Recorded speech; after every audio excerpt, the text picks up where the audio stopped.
Roy Callahan wiped the grease from his hands and stared at the broken hyperdrive unit on his workbench. Another impossible job that other mechanics had refused. That was fine. Impossible was his specialty. His small repair shop sat in the industrial sector of Helix 7, a massive orbital trading station where thousands of species came to buy, sell, and trade. Down here in the lower levels, away from the clean corridors and fancy restaurants, this was where the real work happened. Ships got fixed, cargo got moved, and people like Roy made enough credits to survive. He had just finished sealing the hyperdrive casing when his workshop door slid open. A draconid entered, ducking his massive head to fit through the doorway. Roy had seen draconids before, but never one that looked this worried. The creature stood nearly 12 feet tall with deep blue scales that shimmered under the workshop lights. His wings were folded tight against his back, a sign of distress in their culture. Roy had learned to read alien body language after 15 years of working on this station. "You are the mechanic who fixes impossible things?" the draconid asked in heavily accented Standard Galactic. Roy nodded. "Depends on what you need fixed." The draconid looked around the workshop nervously. "My name is Torin. I need you to do something that no one else will do. Something that shames me to even ask." Roy put down his tools and gave the alien his full attention. "I don't judge. Tell me what you need." Torin pulled out a credit chip and placed it on the workbench. Roy glanced at the amount displayed and his eyes widened. It was enough money to buy a small ship. "I need you to help me end a life," Torin said quietly. "Painlessly, quickly, with dignity." Roy felt his stomach tighten. "I'm a mechanic, not a killer. You need to leave." "Please, let me explain," Torin said desperately. "6 months ago, our cargo ship was attacked by pirates. We fought them off, but one of our crew was badly hurt. His name is Ash. He is young, barely into his adult years. The injuries destroyed his flight organs. His wings are paralyzed. His spine is broken in 3 places." Roy listened but kept his hand near the emergency alert button under his desk. Torin continued. "In our culture, a draconid who cannot fly is already dead. We brought him to the best doctors on 5 different worlds. All of them said the same thing. The damage is too severe. He will never fly again. He will never heal. So why bring him here?" Roy asked. "Because I cannot do what our culture demands," Torin said, and Roy saw tears forming in the dragon's large eyes. "They told me to end his suffering, to give him an honorable death. But when I look at him, I see my youngest brother. I see someone who wants to live even if he cannot fly. So I ran. I brought him here far from our homeworld, hoping maybe someone could help. But no one will. The doctors say his biology is too damaged. And now I'm out of time and out of options." Roy sat back in his chair. "You want me to kill him because you can't?" "I want you to help him die without pain," Torin corrected. "Because I have failed him in every other way." Roy stood up and walked to his workshop window. Outside, he could see the endless traffic of ships coming and going. Thousands of lives, all moving forward, all with purpose.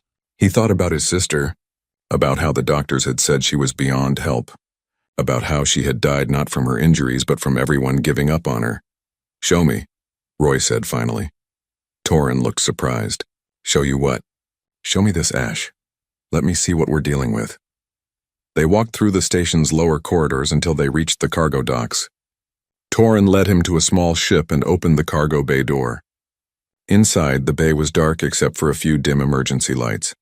Roy stepped inside and his breath caught. A draconid lay on the metal floor, but unlike Torin's deep blue scales, this one was pure white. An albino. His scales were so pale they almost glowed in the darkness. His wings were spread out flat, completely still. Medical equipment surrounded him, keeping him alive but nothing more. But what struck Roy most were the eyes. They were open, watching him. Deep red eyes that held intelligence and awareness. This was not some mindless creature waiting to die. This was a person who was trapped in a body that no longer worked. Roy knelt down beside Ash and pulled out his portable scanner.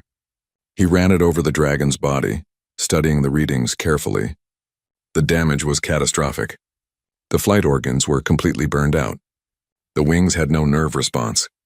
The spine showed multiple fractures that had healed incorrectly, but something else caught his attention. The neural pathways were intact. Damaged, yes, but not destroyed. The brain was still sending signals to the body. They just had nowhere to go. Roy looked into Ash's eyes and saw something he recognized. Hope. Tiny, fragile, almost dead, but still there. How long has he been conscious? Roy asked. The entire time, Torin said sadly. He cannot speak. He cannot move. But he is aware of everything. The doctors said it would be kinder to end his consciousness, but I could not do that either. I'm a coward in all ways. Roy stood up and faced Torin. I won't kill him. Torin's shoulders slumped in defeat. Then I will find someone who will. You didn't let me finish, Roy said. I won't kill him because I think I can fix him. Torin stared at Roy as if he had spoken in an alien language. Fix him? Did you not see the scans? Every doctor, every specialist, they all said. They were looking at it wrong, Roy interrupted. They were trying to fix him biologically. But I'm not a doctor. I'm a mechanic. And when I look at him, I don't see damaged biology. I see a machine that needs new parts. You cannot be serious, Torin whispered. Roy walked back to Ash and placed his hand gently on the dragon's head. Ash's eyes focused on him with desperate intensity. I'm going to try something that has never been done before, Roy said, speaking directly to Ash now. It's going to be painful. It might not work. And even if it does work, you will never be the same as you were before. But if you want to live, if you want a chance to fly again, I will give you that chance. Ash's eyes filled with tears. His mouth opened slightly and a small sound came out. Not words, but something that sounded like yes. Roy looked at Torin. I'll need to move him to my workshop. I'll need that credit chip for parts and equipment. And I'll need you to not tell anyone what I'm doing. The Draconid community on this station will be furious, Torin warned. They will demand his return. They will call you a heretic. Then they can get in line behind everyone else who thinks I'm crazy, Roy said. He looked down at Ash one more time. Get me a cargo lifter. We have work to do. As they prepared to move Ash, Roy felt the familiar weight of an impossible job settling on his shoulders. But for the first time in years, he felt something else too. Purpose. His sister had died because no one was willing to try. This dragon would live because someone finally was. 3 days had passed since Roy sealed his workshop with Ash inside. The dragon took up most of the floor space, his white scales reflecting the bright work lights Roy had set up around him. Medical monitors beeped steadily, tracking vital signs that Roy was still learning to understand. Roy had not slept more than a few hours total. He survived on stimulant patches and instant meals while he worked to map Ash's entire nervous system. The complexity stunned him. Draconid biology was nothing like human anatomy. They had redundant neural clusters running through their bodies like backup computer systems. Their bones were not solid but crystalline structures that conducted bioelectrical signals like fiber optic cables. Most fascinating were the flight organs. 2 large chambers in the chest cavity that generated some kind of propulsion field. Roy had seen nothing like them in any species. The pirates had hit Ash with some kind of energy weapon that cooked the organs from the inside. They were completely dead, just charred tissue taking up space. Ash watched Roy work without complaint. The dragon could not speak, could barely move his head, but his red eyes followed every movement. Roy had started talking to him on the first day, explaining each step of the process. It felt natural somehow, like talking to a patient instead of a project. Your neural pathways are incredible, Roy said as he adjusted a scanner over Ash's spine. Humans have one main pathway from brain to body. You have 5 separate networks. That's why you're still conscious even with all this damage. Your brain found alternate routes. Ash made a small sound somewhere between a hum and a growl. Roy had learned to recognize it as acknowledgement. The problem is your flight organs, Roy continued. I cannot fix them biologically, but I think I can build replacements, cybernetic implants that connect directly to your neural network. You would control them the same way you controlled your original organs, through thought and instinct. The signals would just go to machines instead of tissue. Roy pulled up a holographic blueprint he had been designing. It showed 2 mechanical chambers that would fit where the burned organs currently sat. They looked nothing like the organic versions, all hard angles and glowing power cores, but the neural connection points matched perfectly. You would be part machine, Roy said quietly. Some of your people might see that as worse than death. I need you to understand what I am offering. This is not restoration. This is transformation. Ash's eyes locked on the hologram. His mouth opened and closed several times, trying to form words his damaged body could not produce. Finally, a single sound came out rough and desperate. Roy's translator picked it up. Yes. Roy nodded and saved the blueprint. Okay, then we do this. A loud pounding on the workshop door made them both freeze. Roy checked his security screen and saw a group of draconids outside, along with several station security officers. Roy Callahan, this is station security. A voice called through the door speaker. We have a petition from the draconid community requesting immediate access to your workshop. They claim you are holding one of their people against his will. Roy activated the intercom. Ash is here by choice. Tell them to leave. One of the draconids outside pushed forward. He was enormous, even for his species, with scales so dark they were almost black. His voice boomed through the door. I am Ancient Wing, High Priest of our order. You hold a sacred duty, human. That creature inside is not one of us anymore. He cannot fly. He cannot hunt. He cannot fulfill his purpose. What you are doing is cruelty disguised as mercy. What I'm doing is giving him a choice, Roy shot back. Something your culture seems afraid of. We demand his return, Ancient Wing said. Our laws are clear. He must be released to us for proper ceremony. Station law says I don't have to do anything, Roy replied. He's my patient and he wants to stay. The security officer looked uncomfortable. Mr. Callahan, the station council is reviewing this matter. They will issue a ruling within 48 hours. Until then, I have to ask you to cooperate. I'll cooperate with the council's decision when it comes, Roy said.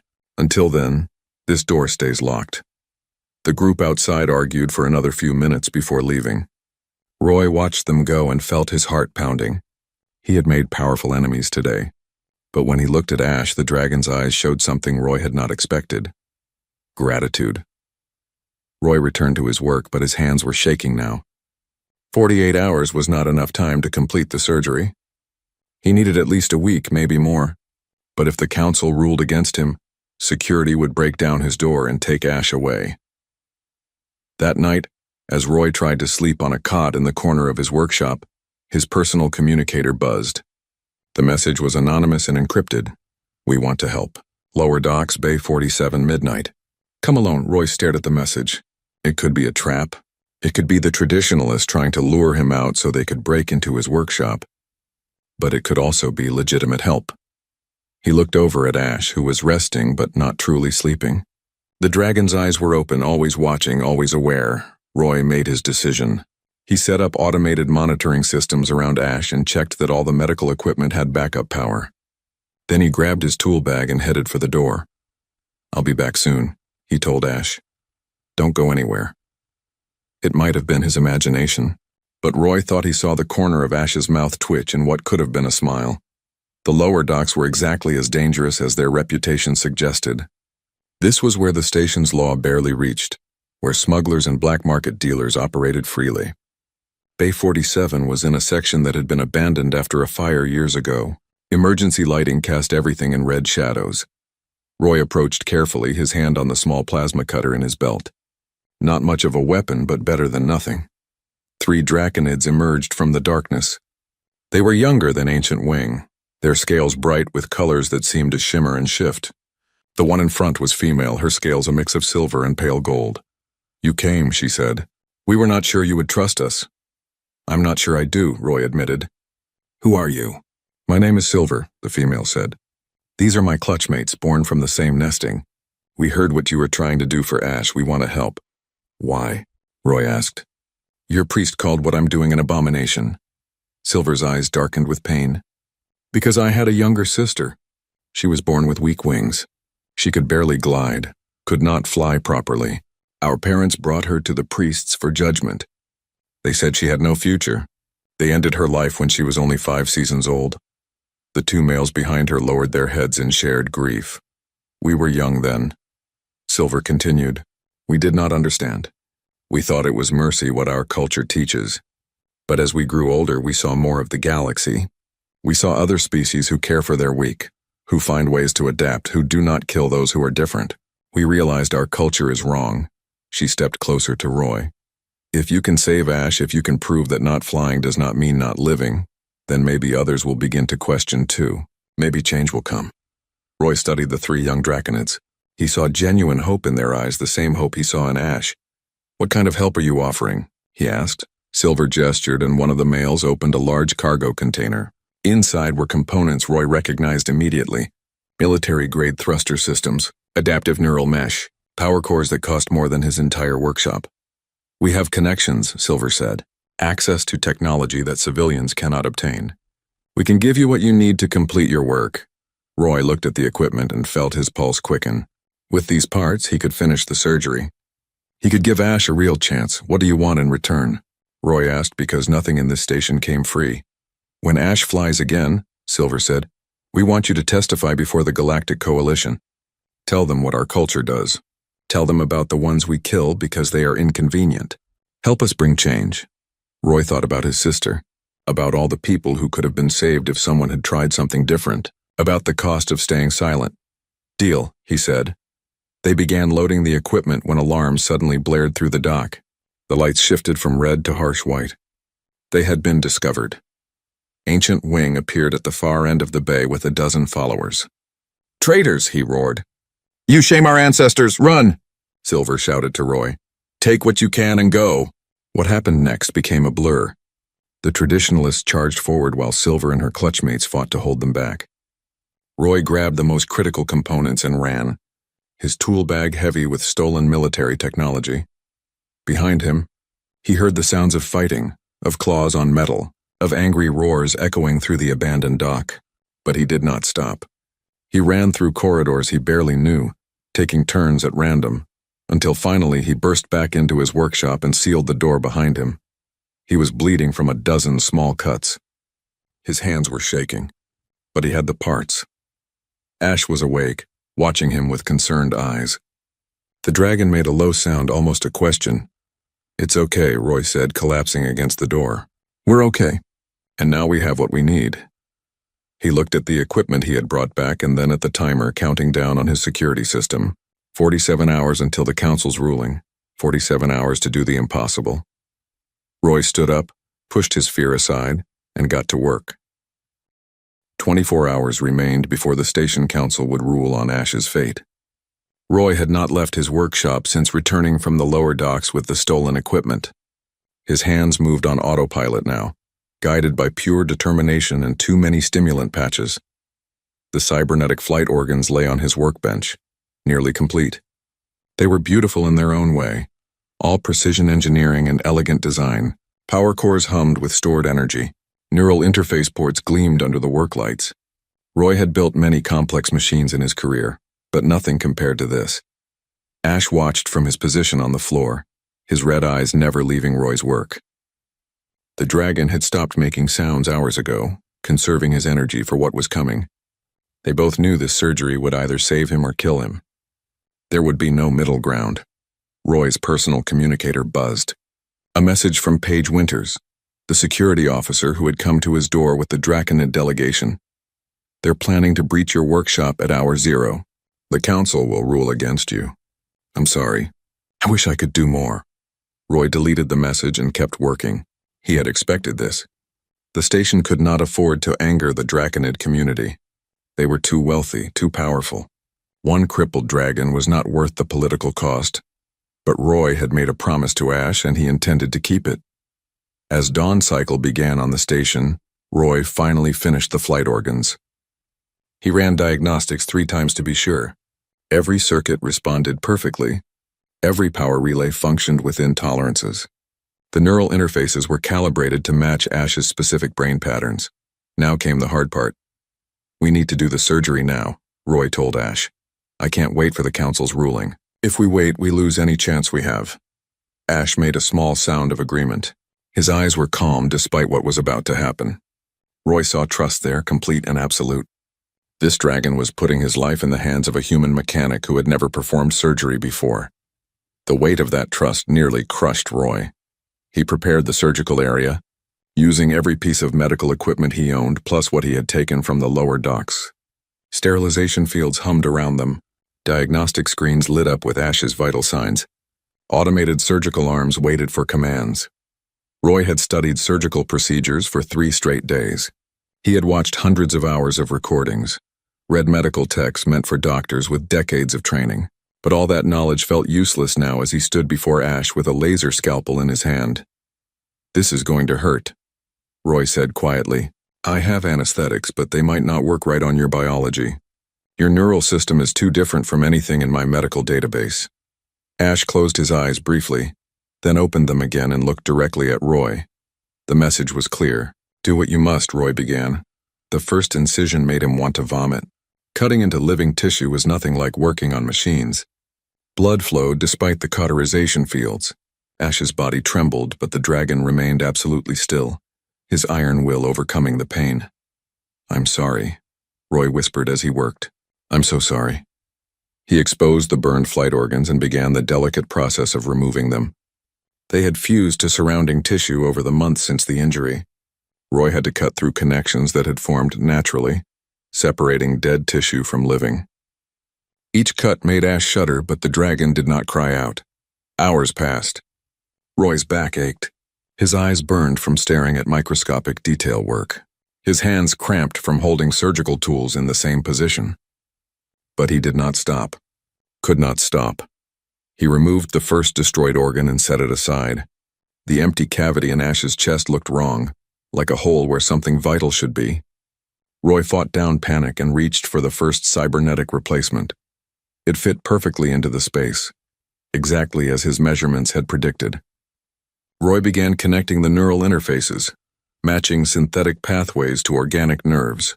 This was the critical moment. If the connections were wrong, if his calibrations were off by even a fraction, the implant would be rejected immediately and Ash would die. The first connection locked into place. Diagnostic screens showed neural signals flowing from Ash's brain into the cybernetic organ. The organ responded, power cores lighting up with soft blue light. It was working. Roy felt tears running down his face, but he ignored them. He focused on making the remaining connections, each one a tiny miracle of engineering and biology working together. He moved to the second organ.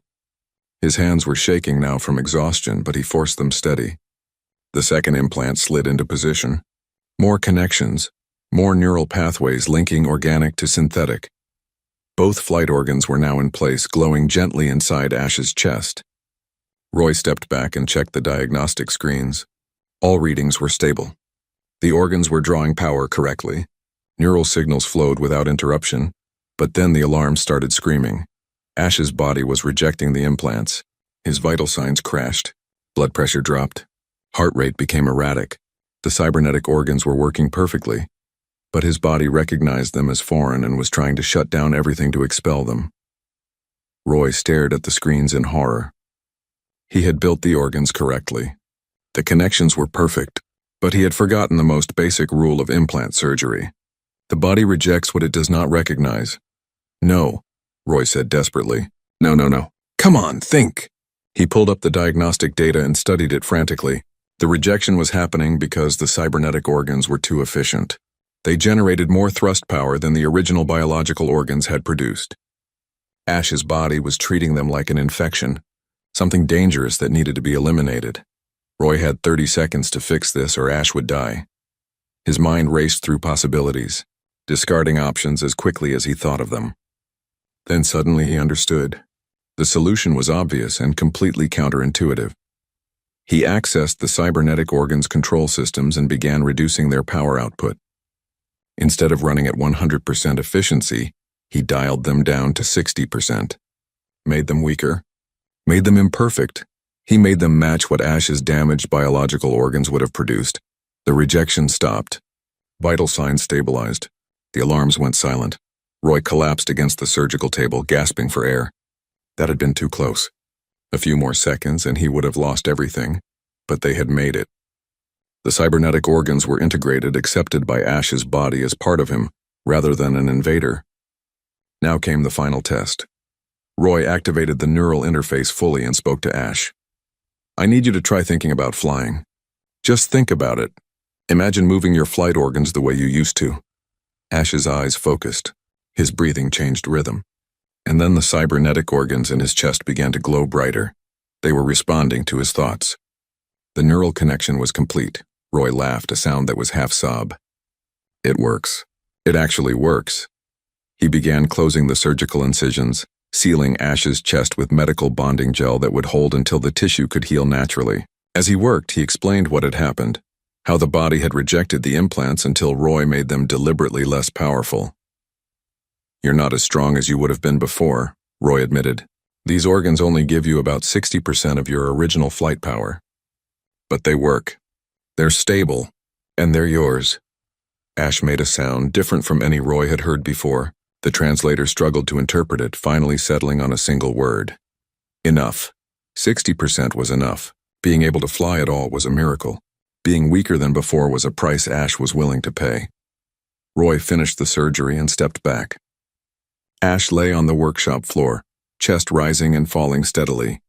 The soft blue glow of the cybernetic organs pulsed in rhythm with his heartbeat, organic and synthetic working together. Outside the workshop, Roy heard voices gathering. He checked his security system and saw a crowd forming. Station security was there with breaching equipment. Ancient Wing stood with his followers, their faces set in grim determination. The council had made its ruling. Roy looked at Ash. "They're coming. We're out of time." Ash opened his eyes. Slowly, carefully, he tried to move. For 6 months, his body had been a prison. Now, with the cybernetic organs providing structural support and the neural connections restored, he began to shift. His wings trembled. His head lifted off the floor. His legs gathered beneath him. Ash stood up for the first time since the pirate attack. He was shaky, weak from months of immobility. But he was standing.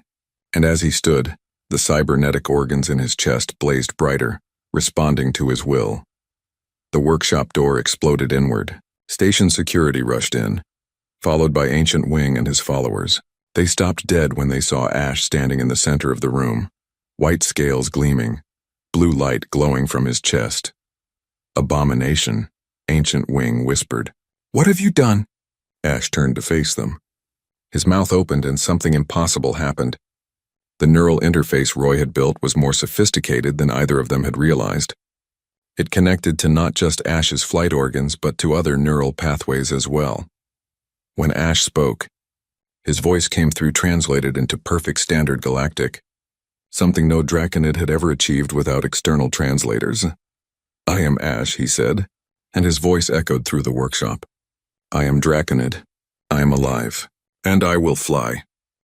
Ancient Wing's face twisted in rage and disgust. "You are a mockery. Part machine, part flesh, all shame. Our laws are clear about those who cannot fly." "Then challenge those laws," Ash replied. "If you truly believe I have no right to live, prove it. Flight of judgment. Let the challenge decide." The crowd outside the workshop went silent. Flight of judgment was an ancient ritual rarely invoked. The challenge party had to complete a flight course considered impossible. If they succeeded, they proved their worth. If they failed, judgment was rendered against them. Ancient Wing smiled coldly. "Very well. I choose the course. The central shaft from bottom to top, 20 kilometers through station traffic, energy conduits, and debris fields. No Draconid has successfully completed it in 50 years. If you can fly it, I will accept your right to live." Ash did not hesitate. "When?" "Now." Roy grabbed Ash's foreleg. "Wait, the organs are untested in real flight. We don't know if they'll hold up to that kind of stress. This is suicide." Ash looked down at Roy with those red eyes that had watched him work for so many days. The dragon's translated voice was gentle. "You gave me wings. Now let me use them." Roy wanted to argue, to run more tests to make sure everything was perfect, but he saw the determination in Ash's eyes and knew that this dragon would fly today, ready or not. "Okay," Roy said quietly. "Then let's make sure you make it." He spent the next 10 minutes running final diagnostics and making tiny adjustments to the cybernetic organs while the crowd waited outside. Station security cleared the central shaft for the challenge. The entire station would watch this flight through security cameras. Finally, there was nothing left to prepare. Ash walked to the workshop door, his movement still uncertain but growing stronger with each step. He spread his wings for the first time in months. They trembled from disuse but held steady. Roy walked beside him to the entrance of the central shaft.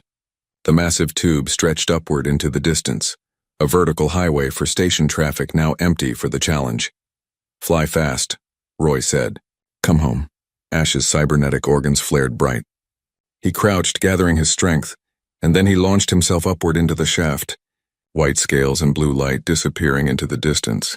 proving that sometimes the impossible just needs someone willing to try.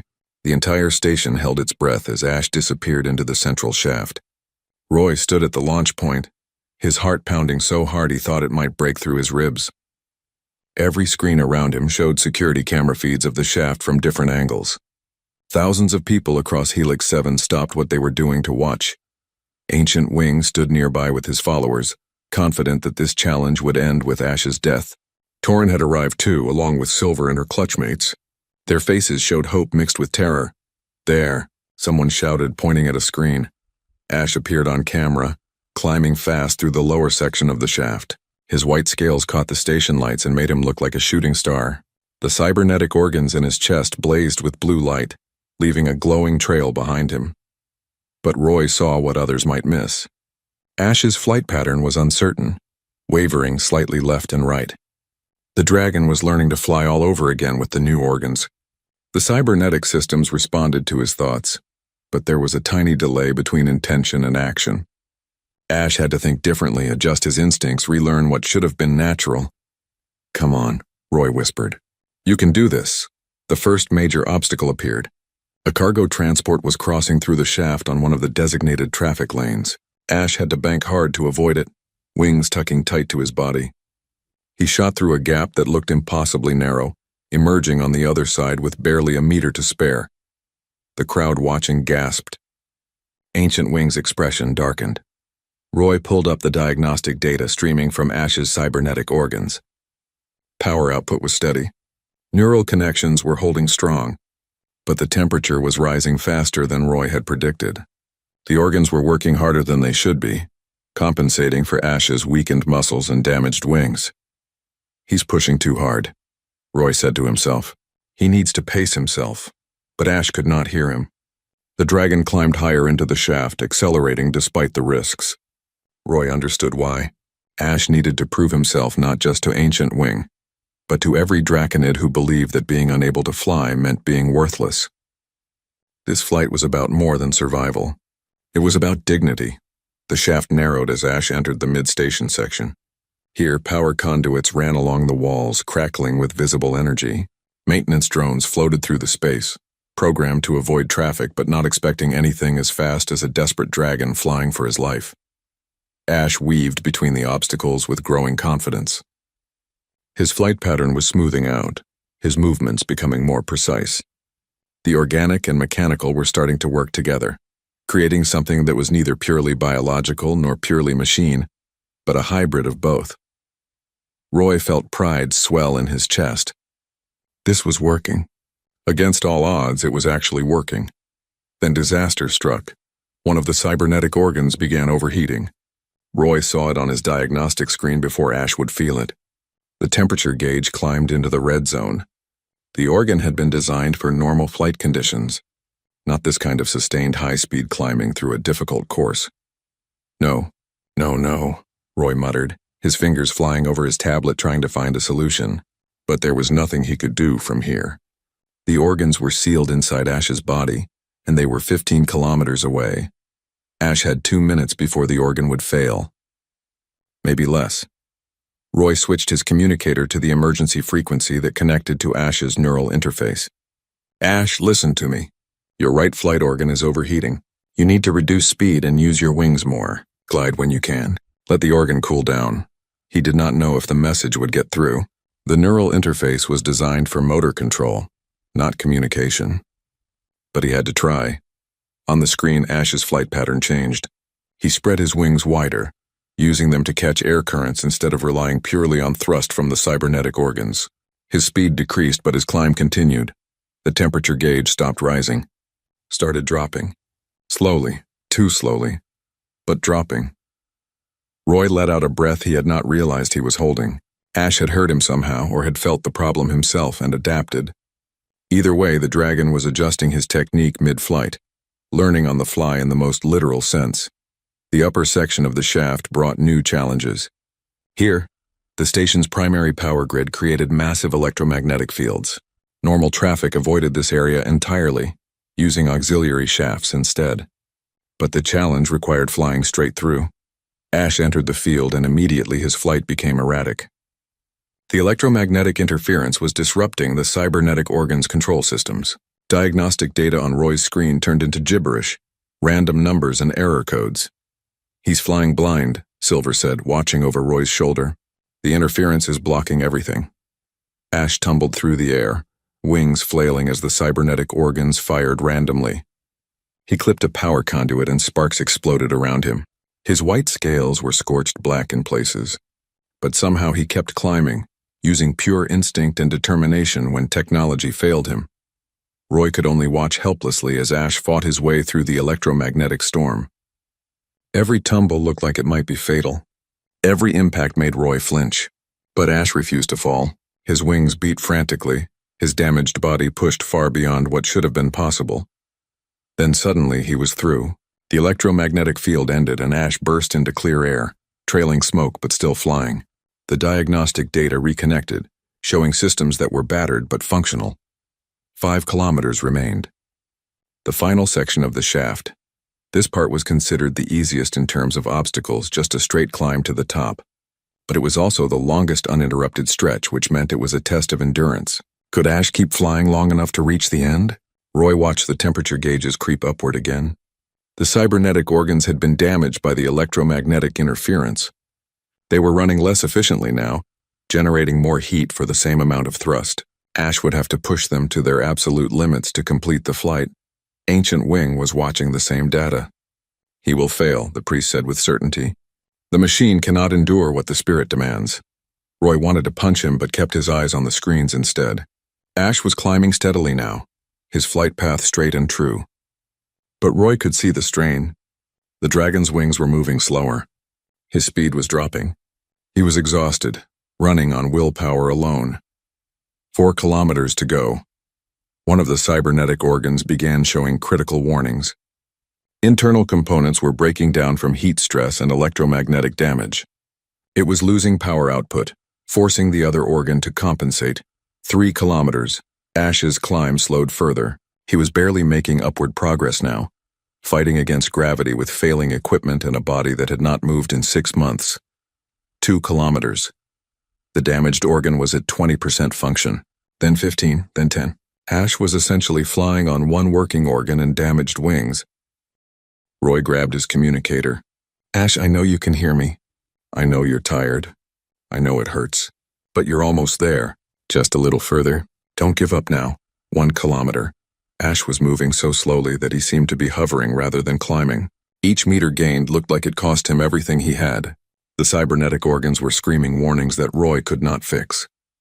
The dragon's vital signs were dropping into dangerous territory. 500 meters. Ancient Wing turned away from the screens. "This is pointless. He has failed." "He hasn't failed until he stops," Roy said fiercely. "And he won't stop." 300 meters. Ash's wings were barely moving. The one functional cybernetic organ was at maximum output, glowing so bright it looked like a small sun in his chest. The dragon was pushing beyond the organ's design limits, burning it out with every second that passed. 100 meters. Roy could see the exit now on the screens, the opening at the top of the shaft where the challenge would end. Ash was so close, so impossibly close. 50 meters.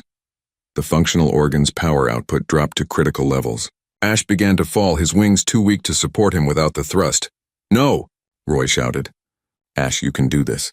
You have to do this." 25 meters. Ash was falling faster now. The exit was right there, tantalizingly close. But gravity was winning. 10 meters. Roy closed his eyes.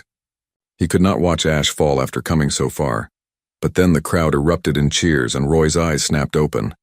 On the screen, Ash had done something remarkable. He had stopped trying to fly up. Instead, he had angled his body forward and used his falling momentum to convert into a glide. His wings spread wide, catching air, using every bit of aerodynamic lift he could generate.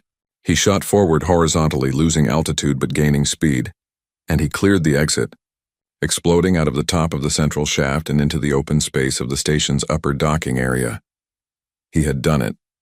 Ash circled once in the open air, a victory lap that probably took the last of his strength. Then he descended slowly, gracefully, and landed on the platform where Ancient Wing and the others waited. His landing was rough, his legs nearly collapsing beneath him. The cybernetic organs were both failing now, their glow fading. Ash's wings trembled with exhaustion. Burns marked his white scales. He looked like he had been through a war, but he was standing. He had completed the challenge. Roy ran to him, not caring about protocols or ancient wing or anything else. He grabbed Ash's head in both hands and pressed his forehead against the dragon's snout. "You magnificent idiot," Roy said, tears streaming down his face. "You actually did it." Ash's eyes were half closed with exhaustion. His translated voice came through weak but clear. "I flew, that is enough." Ancient Wing approached slowly. His face showed shock, confusion, and something that might have been respect. He looked at Ash for a long moment, then bowed his head slightly. "The challenge is complete. The judgment is satisfied.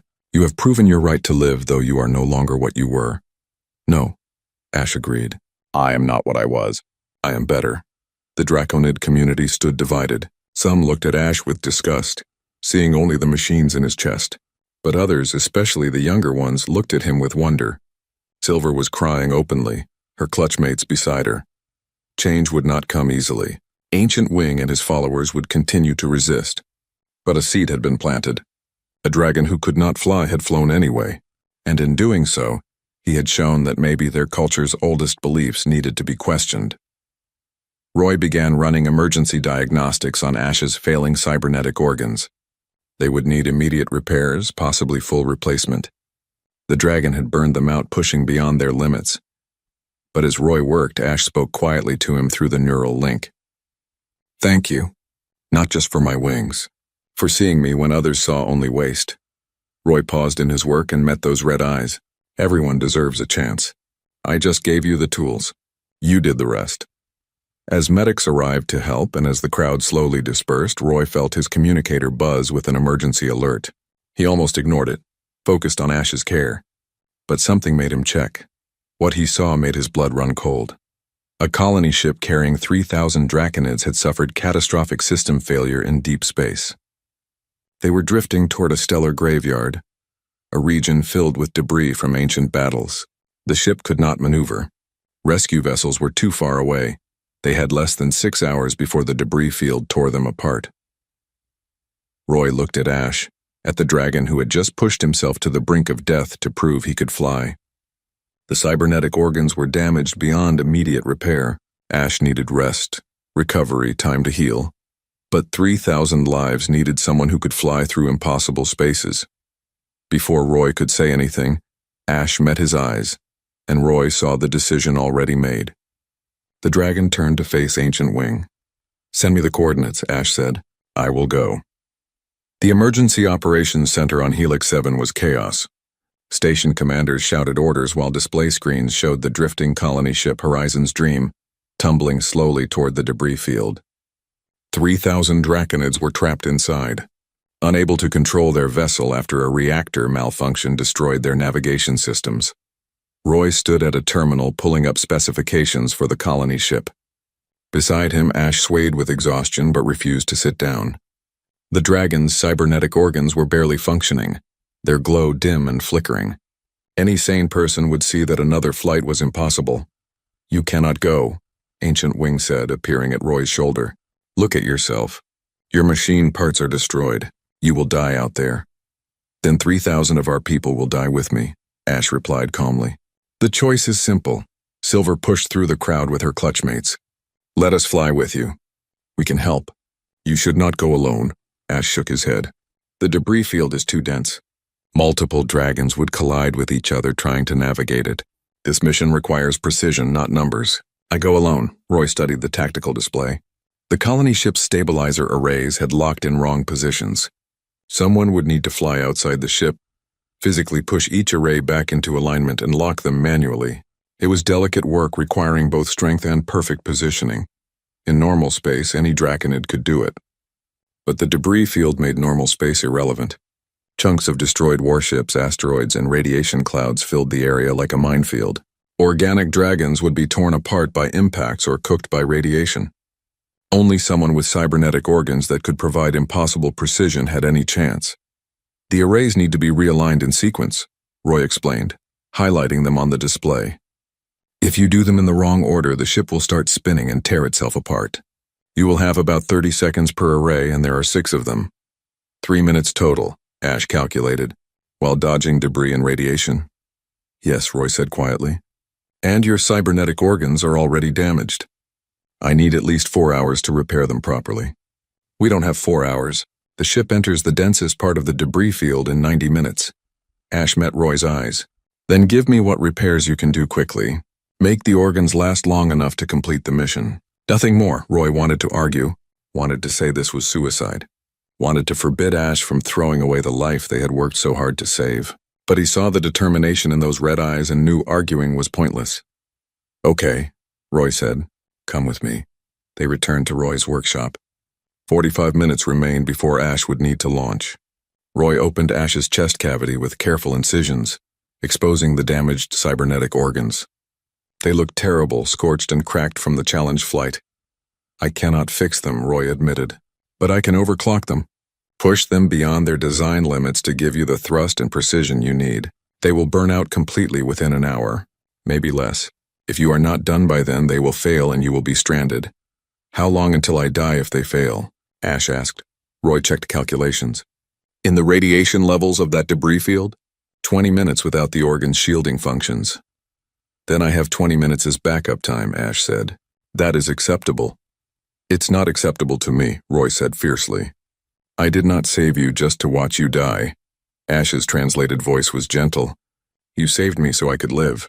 Living means choosing what matters. 3,000 lives matter more than one. Roy closed his eyes and tried to steady his shaking hands.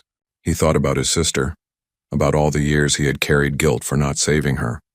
Now he was going to lose someone else he cared about, and this time he was helping make it happen.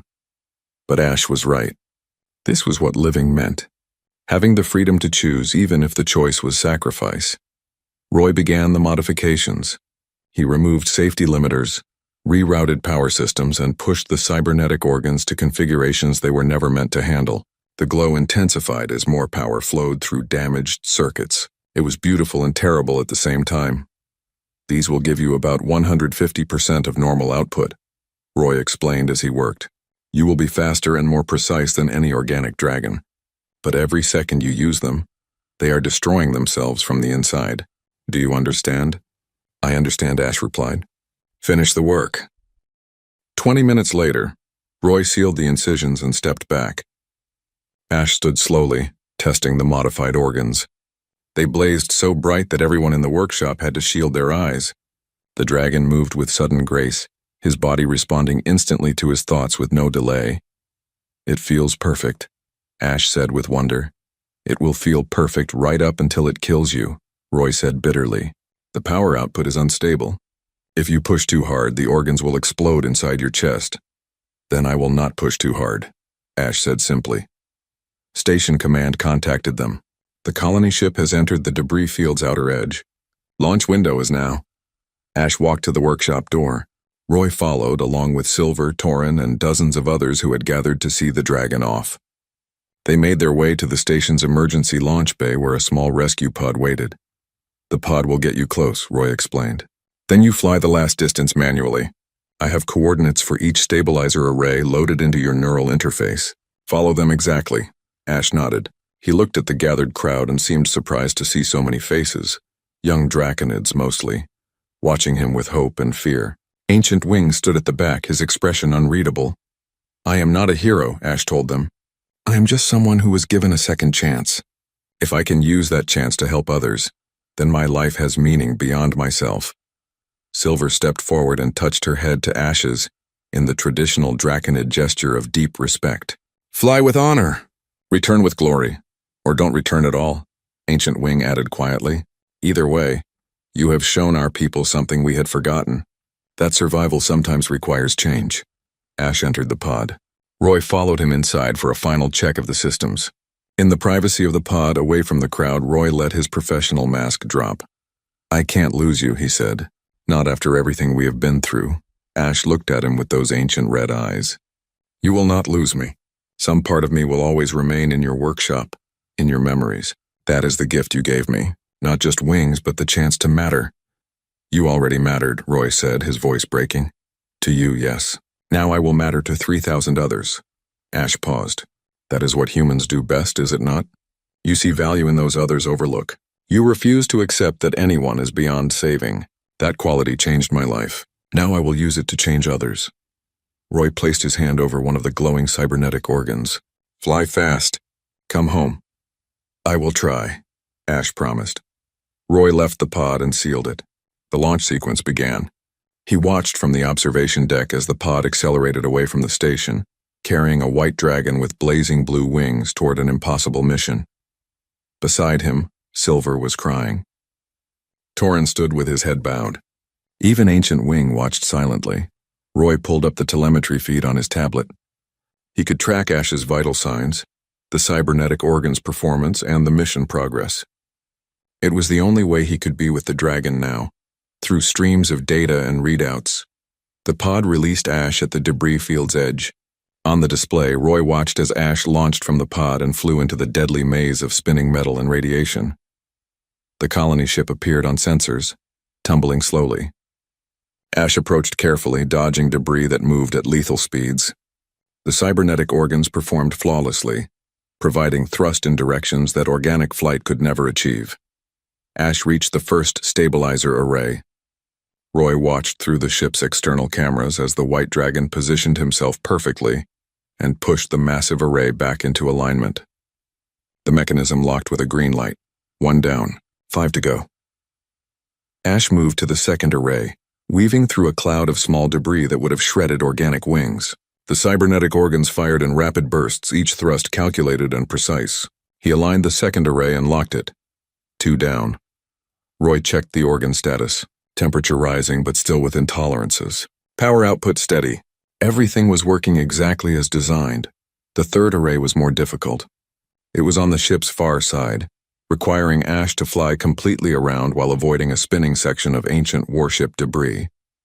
Ash threaded the gap with meters to spare and reached the array. But when he pushed it, the mechanism jammed. Ash pushed harder. The array groaned but would not move. On Roy's display, the power output spiked as Ash forced more thrust through the damaged organs. Don't push too hard, Roy whispered. Though Ash could not hear him, the array suddenly gave way, slamming into correct position. Ash locked it and moved on, 3 down. But Roy saw the temperature warning. The organs were heating up faster now. That last array had stressed them more than anticipated. The fourth array went smoothly.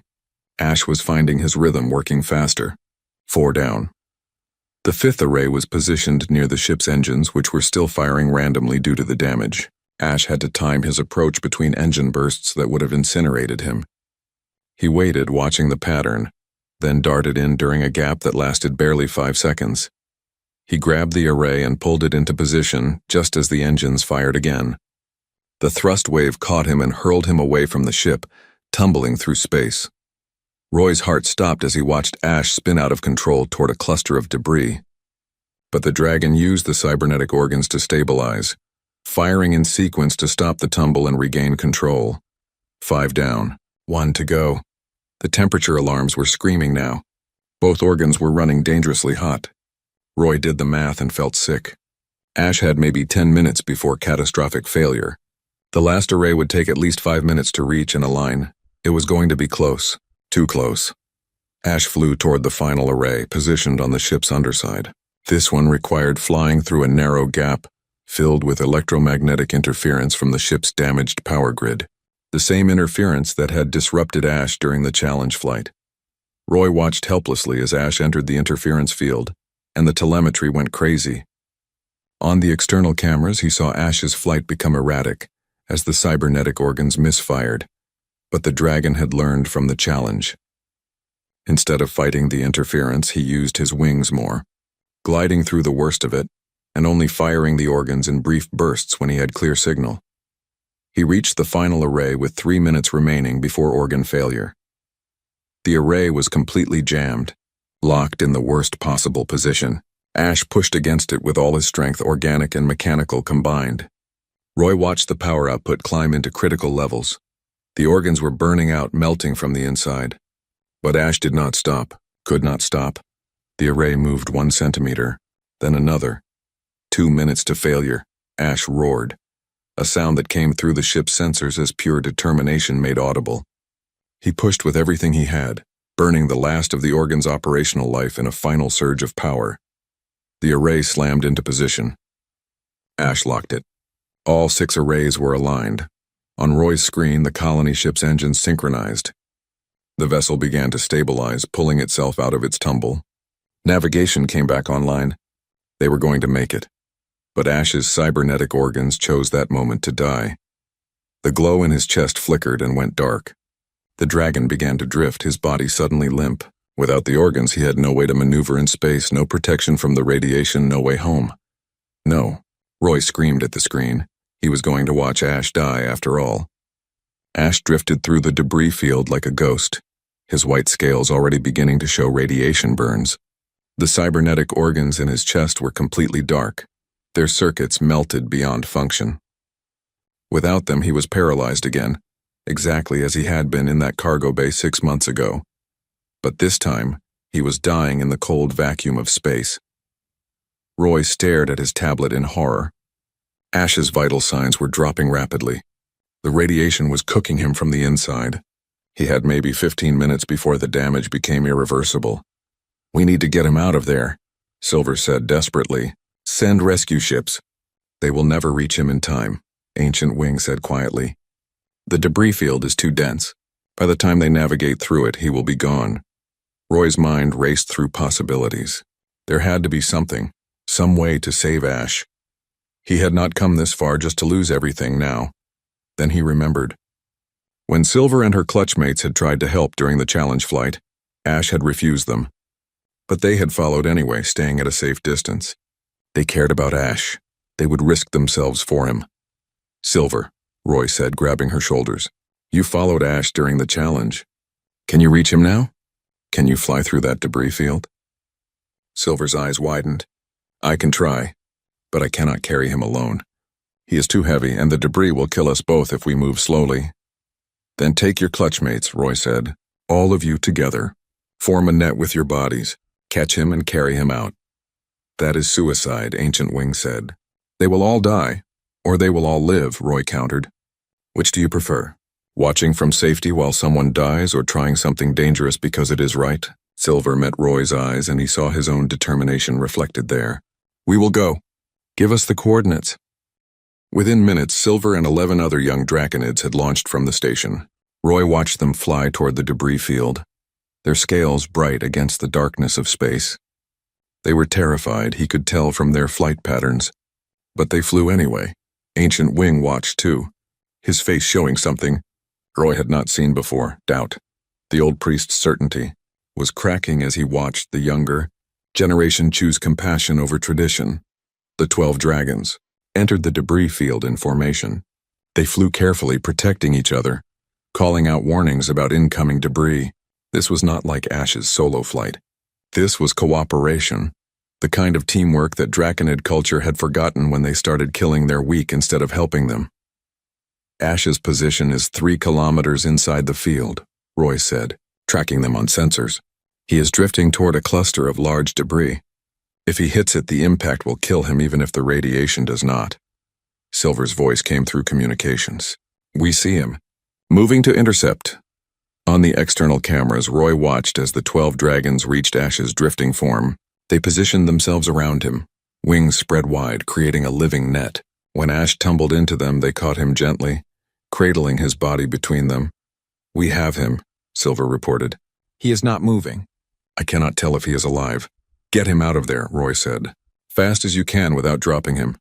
The dragons turned as one and began flying back toward the station. But carrying Ash's dead weight made them slow. Debris that they had dodged easily on the way in became deadly obstacles. One of the males took a hit to his wing and cried out in pain but did not let go of Ash.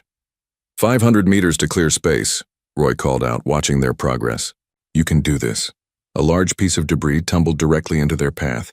The dragons could not maneuver around it while carrying Ash. They would have to go through it between 2 sections that were spinning toward each other. "The gap is closing," one of the dragons shouted. "We will not make it." "Yes, you will," Silver said firmly. "On my mark, fold wings and thrust." 3, 2, 1, mark! The 12 dragons tucked their wings tight and fired their organic flight organs in perfect synchronization. They shot through the closing gap like a bullet, emerging on the other side with less than a second to spare. They cleared the debris field. Station emergency teams were already scrambling to meet them. "Bring him to my workshop," Roy shouted into communications. "I have equipment ready." The dragons flew directly to Roy's workshop bay and landed hard, all of them exhausted. They carefully lowered Ash to the floor and stepped back. Roy was there instantly, his hands moving over the dragon's body with practiced efficiency. Ash was barely alive. His breathing was shallow. His scales were burned black in places.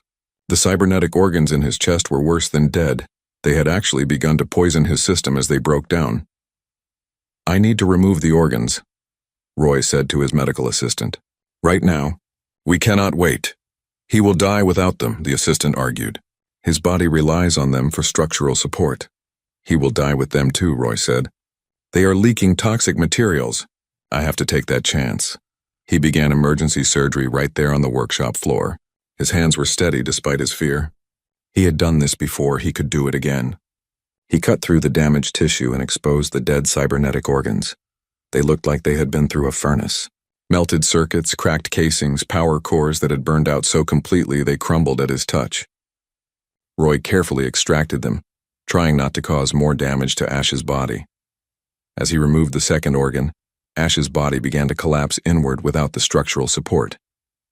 Roy grabbed a mechanical brace and shoved it into the cavity, holding the dragon's chest open by force.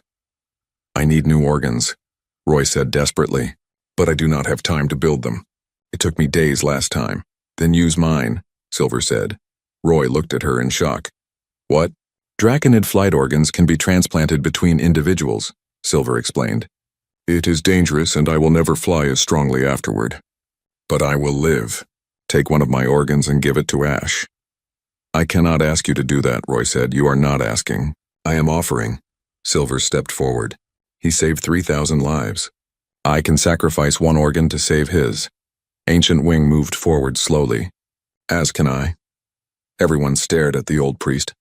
"I have lived long," Ancient Wing said quietly. "My flight is already weak with age, but my organs still function. Between Silver's youth and my experience, together we can give Ash what he needs." Roy looked between them, understanding what they were offering. A young dragon and an old one, representing the future and the past of Draconid culture, both willing to sacrifice for someone who was neither fully organic nor fully machine. "This will be the fastest surgery I have ever done," Roy warned. "I cannot guarantee success." "Do it anyway," Silver said. Roy worked faster than he thought possible. He removed one flight organ from Silver and one from Ancient Wing, careful to leave them enough biological function to survive. Then he transplanted the organs into Ash, connecting neural pathways and blood vessels with speed born of desperation. The organs settled into place, and Roy held his breath as he activated them. For a long moment, nothing happened. Then slowly, gradually, they began to glow. Not the bright blue of cybernetics, but the soft amber color of organic Draconid flight organs. Ash's breathing deepened. His vital signs stabilized. He was going to live. Roy collapsed beside the dragon, too exhausted to move. Around him, the workshop was silent except for medical monitors beeping steadily. Ash's eyes opened. He looked at Roy, then at Silver and Ancient Wing, who both looked pale and weak from their sacrifice. "Why?" Ash asked through the temporary translator Roy had placed. His permanent neural interface was gone with the cybernetic organs. "Because you showed us something we had forgotten," Ancient Wing said. "That our strength comes not from flying alone but from lifting each other up. You were willing to die for others. How could we do less for you?" 3 months later, Roy stood in his workshop watching Ash practice flying in the station's zero-gravity cargo bays. The dragon moved differently now with the organic organs.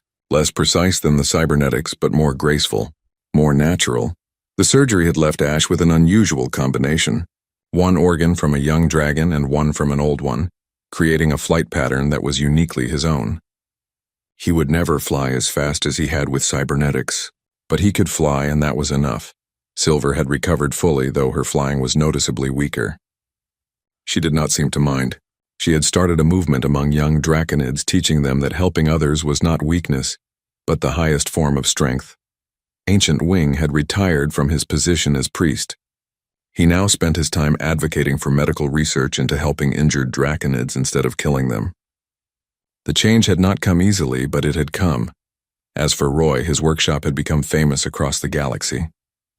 Requests came daily from different species seeking help with injuries their own medicine could not solve. He could not help them all, but he tried. Each success, each life saved, felt like another step away from the guilt he had carried for so long. Ash landed beside Roy, slightly out of breath, but smiling. The dragon had taken a position as a rescue specialist, using his experience to train others in emergency procedures. "What are you thinking about?" Ash asked. "About how far we have come," Roy said. 6 months ago you were lying in a cargo bay waiting to die. Now look at you. 6 months ago you were a mechanic fixing broken machines, Ash countered. Now you are saving lives across the galaxy. We both changed, Roy smiled. I guess we did. A communication alert chimed on Roy's tablet. He checked it and saw a request from a distant colony. A mining accident had left several workers paralyzed. Local doctors said they could not be helped. The families were begging for someone to try. Roy showed the message to Ash. "What do you think? Should we go?" Ash spread his wings, the mismatched organs in his chest glowing softly amber. "One young, one old, working together to create something new. Someone out there needs us," Ash said. "Let us find them." They walked together toward the docking bay where Roy's ship waited. A human and a dragon, a mechanic and a miracle, heading back into the galaxy to prove once again that impossible just meant nobody had tried the right way yet. Behind them, Silver and her followers launched from the station on their own mission of mercy.